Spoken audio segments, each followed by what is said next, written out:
नमस्कार दोस्तों, स्वागत है आप सभी का आपके अपने YouTube चैनल पर। तो चलिए आज हम आपको सुनाते हैं पौष मास की कथा अध्याय 4। हमारे जीवन में कृतज्ञता का अत्यंत विशेष महत्व है और हम जानते हैं क्यों। क्योंकि हम अपने जीवन में जब किसी भी कार्य को करने के लिए, किसी भी वस्तु के लिए कृतज्ञता व्यक्त करते हैं तो एक सकारात्मक ऊर्जा और समृद्धि का संचार स्वतः ही हमारे जीवन में होने लगता है। इसलिए जीवन में घटित होने वाले अच्छे या बुरे किसी भी प्रसंग के लिए व्यक्ति को कृतज्ञ होना चाहिए। यहाँ तक कि जीवन में आने वाली प्रत्येक समस्याओं के लिए भी कृतज्ञता व्यक्त करनी चाहिए। जब हम ऐसा करते हैं तो हमारे अंदर उत्पन्न हुई वह सकारात्मक ऊर्जा हमें आध्यात्मिक मार्ग प्रशस्त करती है और उसी के माध्यम से हम भगवान के प्रति अपनी कृतज्ञता व्यक्त करते हुए प्रत्येक नकारात्मक स्थिति, वस्तु और संयोग में भी शांत, गंभीर और शरणागत रह सकते हैं और उस नकारात्मक परिस्थिति से सरलता से बाहर आ सकते हैं। इस समय हम श्रवण कर रहे हैं पौष मास की सुंदर कथाओं का। चलिए आज की कथा श्रृंखला को आगे बढ़ाते हुए पौष मास की इस कथा की पौराणिक कथा को आइए आज की पौराणिक कथा आरंभ करते हैं। इसी कथा की पिछली श्रृंखला में हमने सुना कि नैमिषारण्य में एकत्रित सभी ऋषिगण श्रीलस सूत गोस्वामी से सुव्रत नामक ब्राह्मण के चरित्र का वर्णन सुनना चाहते हैं और उसी कथा को आगे बढ़ाते हुए श्रीलसूत गोस्वामी ने सबसे पहले सोम शर्मा ब्राह्मण और उनकी पत्नी सुमना की कथा कहना आरंभ किया। और इस समय सुमना अपने पति को समझाते हुए धर्म और अध्यात्म की व्याख्या कर रही है और एक ऐसी कथा का वर्णन कर रही है जिसमें दुर्वासा मुनि और भगवान दत्तात्रेय की तपस्या से प्रसन्न होकर धर्मदेव दुर्वासा मुनि के समक्ष प्रकट हुए हैं और उनके साथ साथ ब्रह्मचर्य, नियम, तप, इंद्रिय संयम, शौच इत्यादि भी मानव स्वरूप धारण करके उनके सामने आए हैं और धर्मदेव उनका सबका परिचय दे रहे हैं। तो चलिए आज की कथा का आरंभ करते हैं। धर्मदेव ने कहा, ब्रह्मदेव यहाँ देखिए, स्त्रियों में यह सुश्रुत है, यह जो सत्य से विभूषित सौभाग्यवती और साध्वी है, उसका स्वभाव अत्यंत धीर है, सारे अंगों से प्रसन्नता टपक रही है, उसका रंग श्वेत है और मुख पर हास्य की छाया है,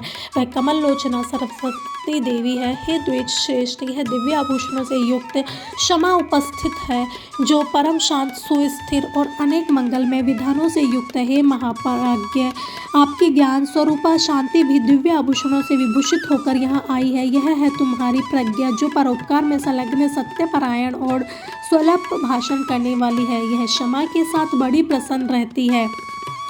यह इस अश्विनी के शरीर का वर्ण श्याम है। अब देखिए, जिसका शरीर तपाए हुए सोने के समान उद्दीप्त दिखाई दे रहा है वह महाभाग अहिंसा है।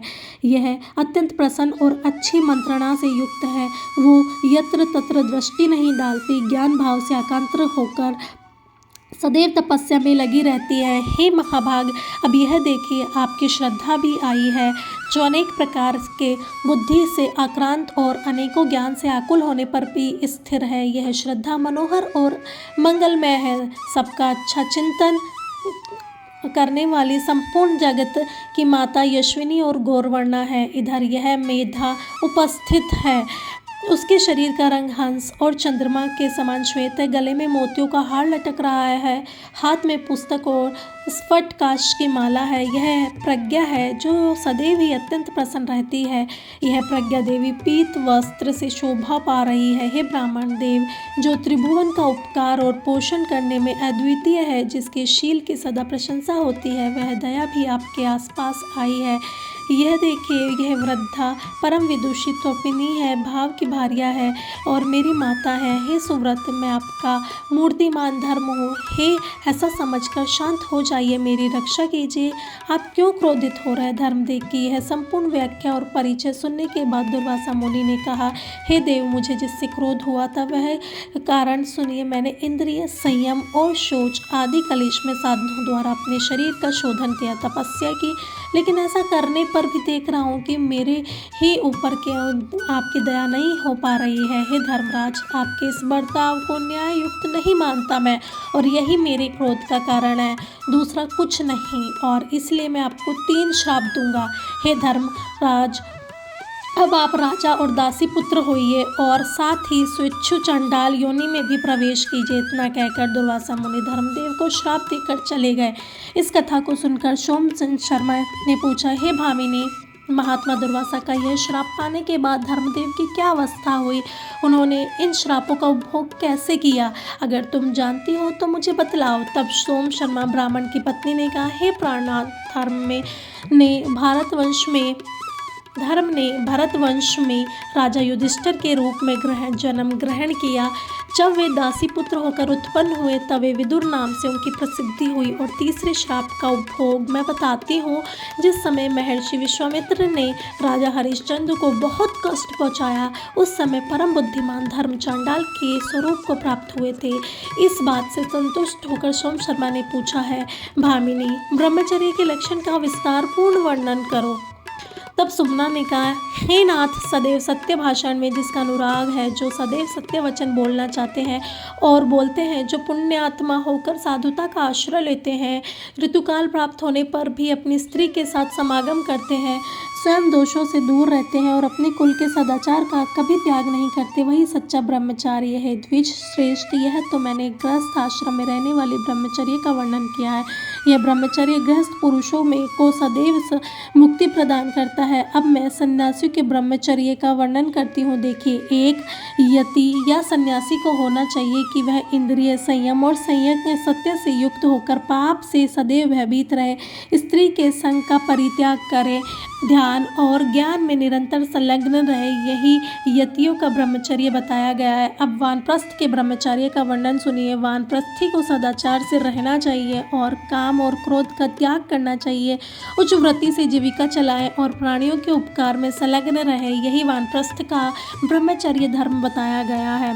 अब मैं सत्य का वर्णन करती हूँ। जिसकी बुद्धि पराय धन और पराई स्त्री को देखकर आसक्त नहीं होती, वह पुरुष सत्यनिष्ठ कहा गया है।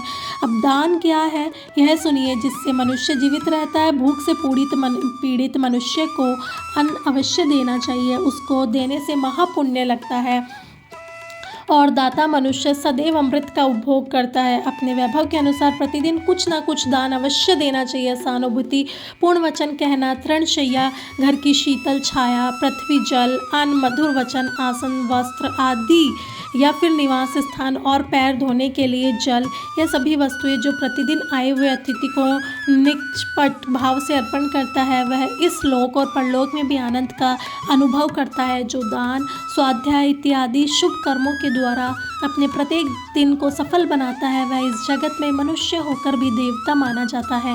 हे पतिदेव, अब मैं आपको सांगोपांग धर्म के साधनभूत उत्तम नियमों का वर्णन करती हूँ, जो देवता और ब्राह्मणों की पूजा में संलग्न रहते हैं।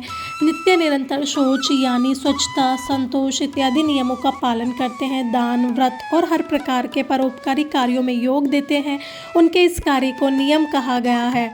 आप क्षमा के विषय में सुनिए। दूसरों के द्वारा दी हुई अपनी निंदा को सुनकर या फिर किसी के द्वारा मार खाकर भी जो क्रोध नहीं करता, वह स्वयं मार खाकर भी मारने वाले व्यक्ति को नहीं मारता, वो क्षमाशील कहलाता है। अब शौच का वर्णन सुनिए। जो राग और द्वेष से रहित होकर प्रतिदिन स्नान और आचमन आदि का व्यवहार करता है और इस प्रकार जो बाहर तथा भीतर से भी शुद्ध है, उसे शौचयुक्त यानी कि स्वच्छ पवित्र माना गया है। अब मैं अहिंसा का रूप बताती हूँ। विद्वान व्यक्ति को किसी विशेष आवश्यकता के बिना ही एक तिनका भी नहीं तोड़ना चाहिए। संयम के साथ रहकर प्रत्येक जीव की हिंसा से दूर रहना चाहिए। अपने प्रति जैसे बर्ताव की इच्छा है, वैसा ही बर्ताव दूसरों के साथ करना चाहिए। अब शांति से विषय में सुनिए। शांति से सुख की प्राप्ति होती है, इसलिए शांतिपूर्ण आचरण अपना कर्तव्य है। कभी खिन्न नहीं होना चाहिए। प्राणियों के साथ वैर व्यवहार का त्याग करके मन में कभी भी द्वेष नहीं आने देना चाहिए। और अब अस्तेय के विषय में सुनिए। अस्तेय यानी पर धन और पर स्त्री का कदापि अपहरण नहीं करना चाहिए। मन, वाणी और शरीर के द्वारा भी कभी किसी के दूसरे की वस्तु लेने की चेष्टा भी नहीं रखनी चाहिए। अब सुनिए कि दम क्या है। इंद्रियों का दमन करके मन के द्वारा उन्हें प्रकाश देते रहना चाहिए। उनकी चंचलता का नाश नहीं करना चाहिए और इससे मनुष्य में चेतना का विकास होता है। अब शुश्रूषा के विषय में सुनिए। मन, वाणी और शरीर से गुरु के कार्य, उनके साधन में लगे रहना, इसी को शुश्रूषा कहते हैं। हे द्विज श्रेष्ठ, इस प्रकार मैंने आपसे धर्म के सांगोपांग वर्णन किए हैं और जो भी मनुष्य ऐसे धर्म में सदैव संलग्न रहता है उसे इस संसार में दोबारा जन्म नहीं लेना पड़ता। और यह सब कुछ जानकर कृपया आप धर्म का आचरण कीजिए, उसका अनुसरण कीजिए। अपनी पत्नी के मुख से इतना विशद वर्णन सुनने के बाद सोम शर्मा को आश्चर्य हुआ और उसने अपनी पत्नी से पूछा, देवी तुम्हारा तो सदैव कल्याण हो, लेकिन तुम इस प्रकार धर्म की परम पुण्य में उत्तम व्याख्या को कैसे जानती हो? किसके मुख से तुमने यह सब सुना था? और इसके उत्तर में सुमना ने पूर्व काल के जीवन के विषय में संपूर्ण रहस्य उद्घाटित करती है और उसे हम श्रवण करेंगे इसी पौष मास की कथा की अगली कड़ी में। अगर आप सुनना चाहते हैं तो आप हमारे चैनल को सब्सक्राइब कीजिए, शेयर कीजिए और लाइक कीजिए। धन्यवाद।